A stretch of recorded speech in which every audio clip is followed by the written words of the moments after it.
Hello, everybody. Welcome to the Canadian Shield. My name is Sterling. I'm your host. We're going to cover some stories in this episode that look on the surface to be not necessarily related to one another or not necessarily connected. But I assure you, at the end, I will draw a line between all of them, and I will get you to understand how these changes can be made if we simply if we have elections and replace the people who are making these poor decisions. The problems that are occurring in this country all seem to be repeating, and the one thing that they all have in common is they all have the same kind of leader that has been elected. So if the leadership that is starting the problem cannot solve the problem, that in itself, to the Canadian voter, to the 99% of us who are just trying to live a normal life without being disturbed and attacked and herded like cattle. Anyway, before I get into it, I would encourage you all to like, comment, subscribe, hit the notification bell, share this channel with all of your socials. As many of you are aware, I'm up against all kinds of censorship bills, and one of the stories I'll talk about how they want to even make the censorship greater. So any help that you're willing to offer me, I am appreciative of.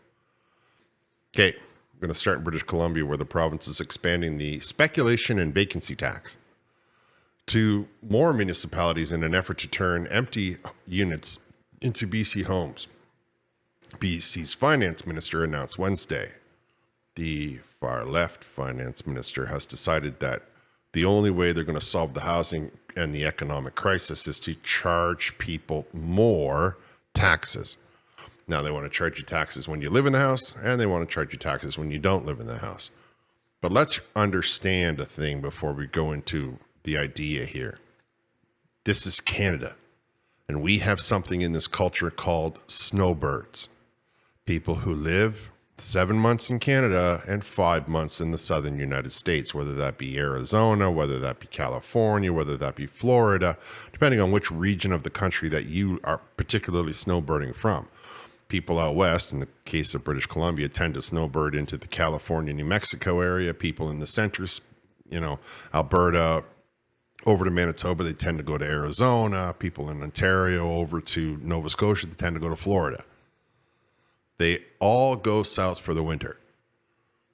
Now the government wants to tax them if they go south for the winter and leave their homes unoccupied in an effort to somehow make you sell that house, rather than solve the problem of not having enough houses. It makes no sense. None whatsoever.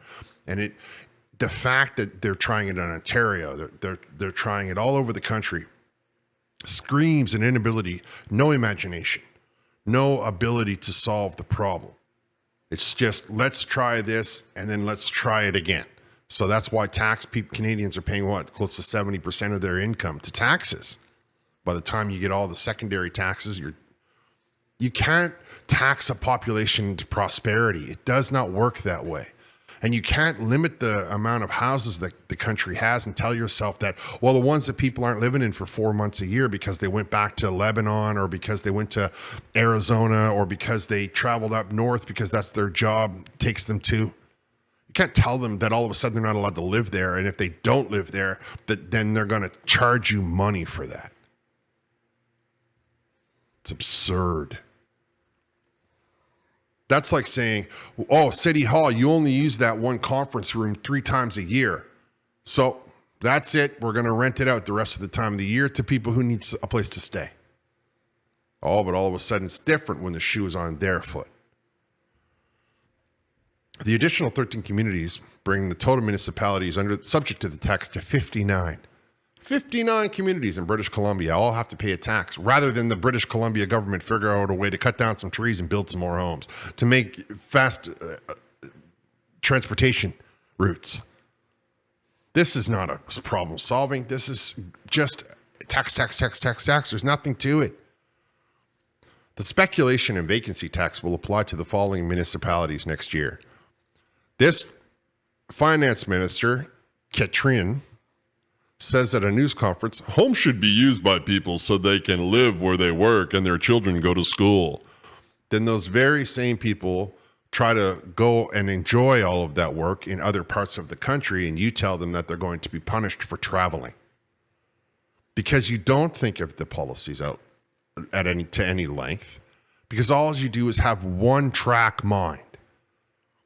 Gimme, gimme, gimme, gimme. You think for some reason that the population exists to make your job easier.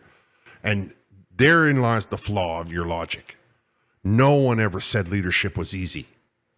Only people who believe that it's on that way in a fairy tale. Leadership is difficult. All right, let's go on to the next one. This next segment is related to the assassination attempt of President Trump. Now, I know I don't much cover American stories.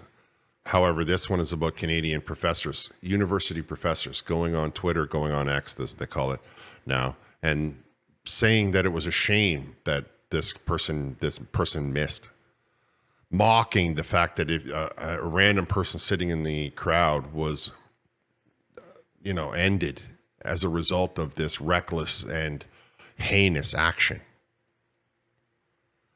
One of these individuals is a professor at the University of British Columbia. I appreciate that. This is a publicly funded, taxpayer-funded school, and this person gets tax dollars to talk this kind of hatred about other countries' political spectrums. Can you imagine what she would do if something were to transpire closer to home? And this is a person who you think should be qualified to teach new doctors. Too bad, wrote University of British Columbia medical student Professor Karen Pinder on X. What a glorious day it would have been. Now, I don't know how she feels that American politics are going to change the fact that Justin Trudeau has destroyed the economy. But I know that everyone in Canada on the far left is obsessed with the United States. They can't get enough of the United States. They just constantly talk about the United States, the United States, the United States. Maybe they should focus more on Canada and less on the United States. I mean, maybe then some of the problems in this country would get resolved instead of thinking, well, we'll just tax them and we'll censor them, because that's now what they're saying, right? Now they're saying, well, because there was political discourse, we should stop allowing people to talk about it, unless, of course, they're on the far left and it's okay. So really, they're just trying to use this as an excuse to stop saying criticism of Freeland and Trudeau. That's exactly what they're doing. They're trying to capitalize on the events. And don't forget, there was a tragic loss. Yes, it wasn't President Trump, but there was someone in the audience who is no longer with us as a result of these hideous actions. And this individual, a university-educated, trained doctor, a doctor who trains other doctors to perform medical procedures, went on X and said this. Then another one at the University of Guelph said, a biology professor with a secondary pursuit of teaching business consulting. When 4 inches really matters, she said. Now they're trying to say, oh, she was just trying to be funny. But there's nothing funny about the situation. Nothing at all. And both of these people need to be fired on the spot. Canceled, as we used to call it before we realized that the far left was only pushing this ideology in one direction. That when you see something against them, they jump all over you because they have the political parties in place. But when they say something, for some reason, it's acceptable. These people need to be fired point blank, flat out. If you are any person in these classes and you take classes with these individuals, you are exactly as guilty as they are. So now we move over to Saskatchewan, where the province has enacted legislation that requires schools to notify parents when students or when their children are at school, demanding that they be called by other pronouns or different names that are not in the same spectrum that parents identify them as. And of course, though Saskatchewan has won that right because parents have the right to know what's going on with their children, the union, the Canadian Union of Public Employees, I believe that's what it stands for, CUPE, has decided that they're going to stick their nose into it, that they're going to, along with the Saskatchewan Federation of Labor and the Canadian Teachers Federation, are suing the province over the right to not have to do this. Because somehow in their minds, they know better than what the parents know. And they're saying, well, some of these kids are going to go home and they're going to face a lot of problems. That's not a good enough reason for you to decide that you can manage what this child goes through in life. The only thing that you can hope to do there is gain a special relationship with the child. And why do you need a special relationship with the child? That's what I really want to understand. By your logic, by these unions' logic, that somehow they're going to say, by telling the parents they're going to be allowing harm to come to them. By this logic, that would mean that a child who identifies as a race car driver, the school will let him to drive or her to drive, allow them to drive and drink alcohol and smoke narcotics, all under what's called the age.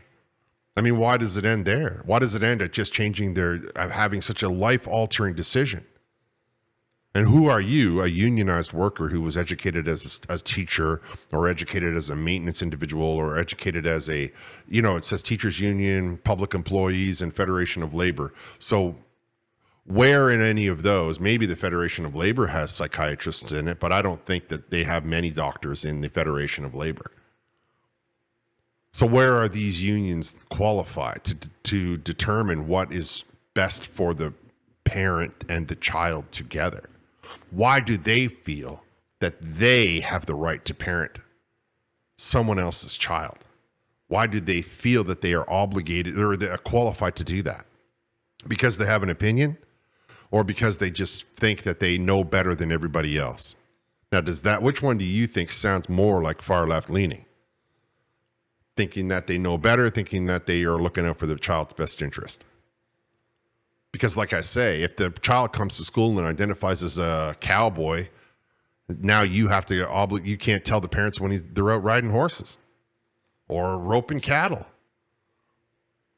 You can't tell the children because they identify as it doesn't matter. The list goes on and on and on and on and on. I mean, you're talking about trying to say, well, it's okay. I can't allow them to drive a car, but I can allow them to defy their parents. And somehow in your mind, the defying of the parents is going to make their life better. At least if they let their parents know what's going on, they can start to live a less secretive lifestyle. Isn't that always something that everybody talks about? How they had to keep it quiet until they were a certain age? By not keeping it quiet, are we not now at least opening up dialogue? Should you not be worried about maybe having dialogue instead of telling yourself that you're just going to keep it secret? That you're going to side with the child no matter what they want to do, no matter what they want to be, no matter who they claim that they are? What if they claim they're a lumberjack? You're going to give them a chainsaw? Is that it? Or what if they claim that they want to be a paratrooper? You're going to fly them up in a plane, let them jump out? The absurdity of it rooted in just because they want to wear a dress, or they want to dye their hair, or they want to cut their hair, or they want to wear jeans, or whatever it may be. There's no justification in your approach. The only thing that you're trying to avoid, it looks like from where I'm sitting, that you're just trying to build relationships with minors. And I get that you might want to build a relationship with a minor, but why does it have to be something that should exclude the parents?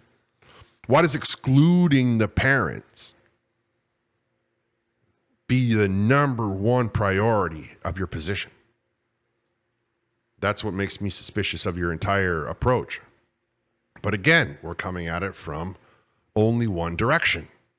Okay, so this one would be pretty straightforward. Corus Entertainment Incorporated has expected to slash 25% of its full-time workforce by the end of the month compared to the beginning of 2023 fiscal year. The company continues to aggressively cut costs. Now, it's saying it's cutting 800 people, and it's doing it because they lost a contract to Rogers. That Bell used to hold at the end of the year, Home and Garden Television and a bunch of other channels are moving over to the Rogers programming. What I find remarkably funny is that on Monday, Corus reported a loss attributable to shareholders of $769 million in its latest quarter compared to the loss of $495 million. Revenue in what was the company's third quarter only totaled $331 million. You make $331 million and you can't turn a profit? You have to fire people? I wonder if it isn't just that they're using those as an excuse to say, let's bring in AI and replace all of our writers. Let's bring in AI and replace so many of these jobs that were otherwise human related. However, let's remember that as they fire these people, they get tax breaks from the federal government.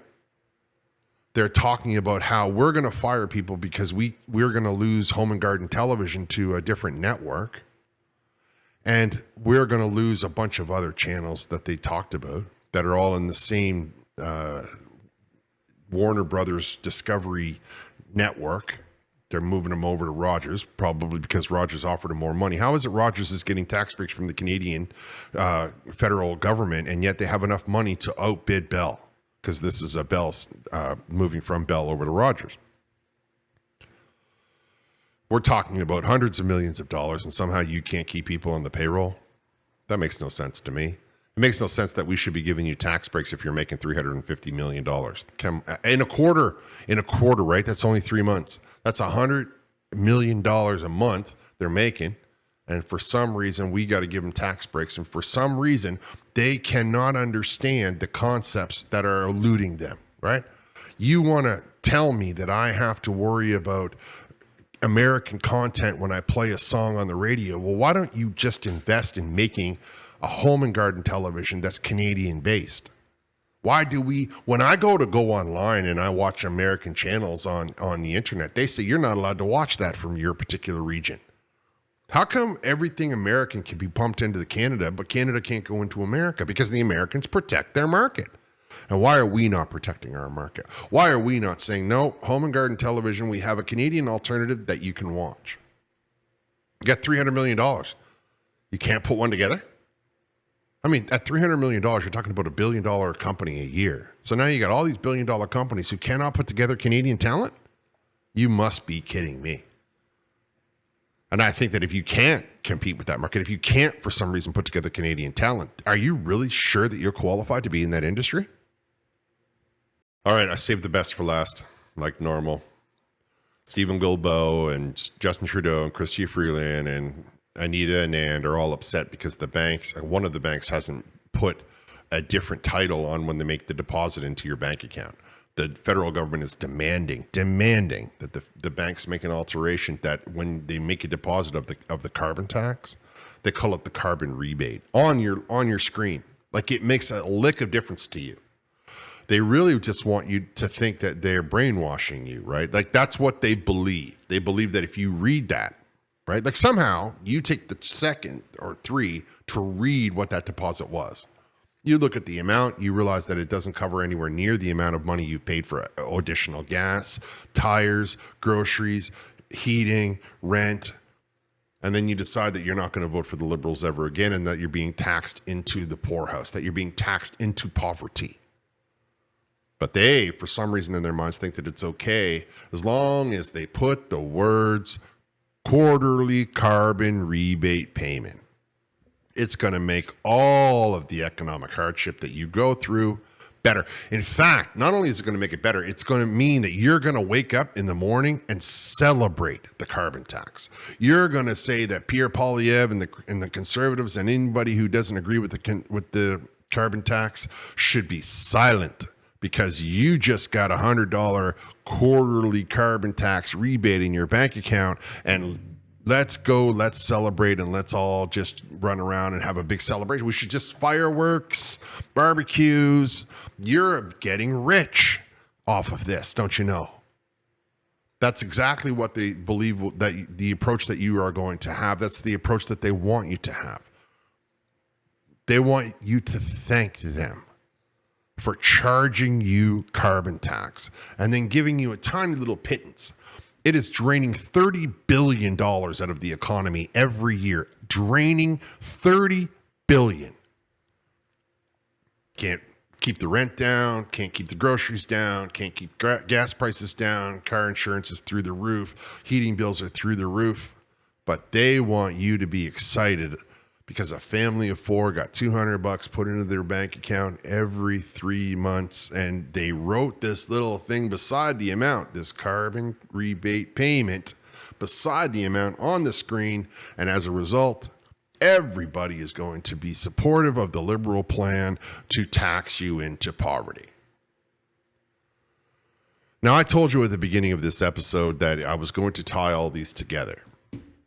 And you can see that they are actually tied together should you be keeping up with what I'm referring to. On the one hand, we have unions are trying to tell the government how parents should be treating their children. Unions, they're not qualified. I mean, they might be qualified. It was the union of psychiatrists or something. But of course, the medical field does not approve this. The medical field is the one that went into the courts alongside the government and said this is the way it should be done because we need to take care of the mental health of these people.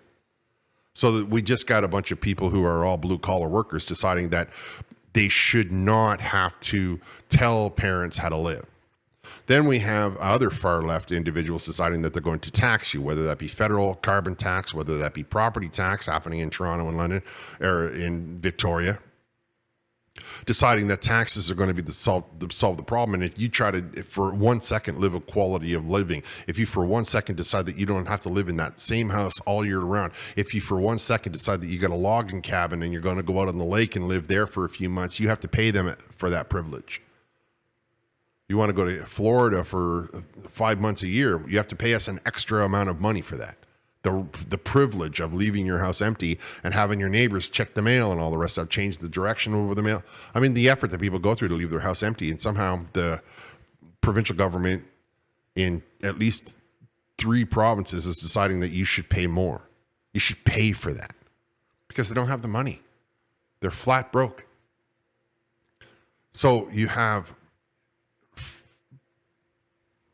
and now we can see that altogether we have the problem from the top down, right? This isn't a grassroots issue. This is an issue of everyone who ran for office has a certain approach to the way that they're doing things, and it doesn't work. It creates poverty. It creates hardship. It creates friction inside the family. It creates unions that have a skewed idea that somehow they should stop cutting the grass and they should go to court. They should stop cleaning the hallways in the schools and they should go to court. I mean, the amount of jobs that the public workers have, it's every building, right? If it's a city building, if it's a provincial building, or if it's a federal building, this union is the support staff for it. These are the guys, these are the people that clean, these are the people that pick up, these are the people that set out the water, these are the union, this is the union. But they don't want to do their jobs. They want to be activists. And it's all fine and dandy to be an environmental activist until there's no houses to live in. It's all fine and dandy to be an environmental activist and tell you that the bank has to say a certain words to make your check look better until you start to go hungry. We have leadership issues in this country from top to bottom. And the only way that we're going to solve them is to vote them out. The only way that we're going to solve them is to stop trusting that they're going to do the right thing and put yourself in a position where you are ensuring that they will do the right thing. Get up, vote, run for office, tell people your policies, tell people your politics. Don't let them shame you because you don't necessarily agree with taxing empty houses. And you think that it's okay, trees regrow, so let's just cut down these ones, build some houses, we'll make more, and then they'll be cheap, and you won't have to tax the people that already own them, and then we'll just plant more trees and they'll grow back. As an example of how the far left ideology is destroying the very culture that we live in. They're creating hardships and then demanding that we be patient. We've been patient. It's been years. This isn't a couple of weeks. We didn't just realize this problem, these problems. I mean, I get that a union might go on strike for a contract, but you're going to go on strike because you don't agree with the policy of the provincial government that has the support of the population? Does that add up to anybody? Maybe I'm crazy. Maybe it's just me. Maybe I'm the problem in this equation. You can let me know down in the comments. All right, I'm going to wrap here. I want to thank you all for listening. I'll talk to you next time.